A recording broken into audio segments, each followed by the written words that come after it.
If you come back to power, what are you promising the people? Is it, one, of course, you're talking about restoration of statehood. Are you also talking about fighting to bring back 370? Look, 370, the special status of Jammu and Kashmir is part of the National Conference's political ideology.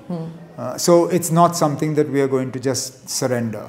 That said, we're also realistic enough to know that that's not something this assembly is going to do. It's not something that you're going to be able to do with this current government. You'll probably need a couple of changes of government in the center before it's something that you can even begin to address. Look, it took the BJP decades to do. We're not foolish enough to believe that we're going to undo it in 5 years. It's a long struggle, but it's an issue that we believe is important to keep alive. But it's not the be-all and end-all of our campaign. It is not the only issue on which we're fighting elections. In fact, it's important to remember that our manifesto talks about these political issues in perhaps a paragraph or two. That's it. Our entire manifesto is governance and development related. It talks about jobs. It talks about social welfare schemes. It talks about electricity, water, free education.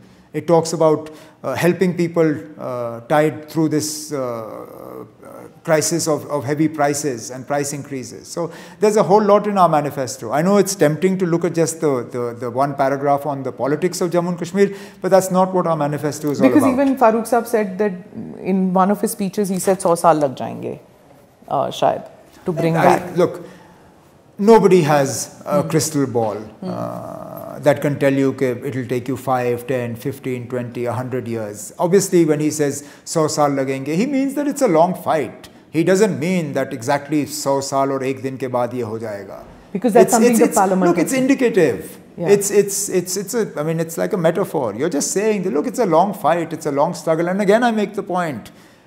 When the BJP was reduced to 2 MPs in parliament, did anybody believe that they would be in a position to do anything on 370 or the Ram Mandir?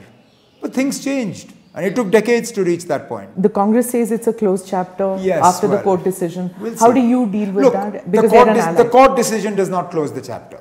Okay. Because if the court decision closed the chapter, then when a 3-judge bench found in favor of 370, not once but thrice, then why wasn't it a closed issue then? If it wasn't a closed issue then it's not a closed issue now. It's a court decision. Court decisions can be changed. A 5-judge bench can be overturned by a 7-judge bench. A 7-judge bench can tomorrow be overturned by the entire bench sitting. So let's not say it's a closed issue. That said, it is not an issue that we believe is in any way, shape, size or form going to be resolved in the life of this assembly. This assembly is about giving us the assembly that we want, the state that we want, and start putting into place corrections for what was done over the last 5-6 years. Click here to watch the full episode.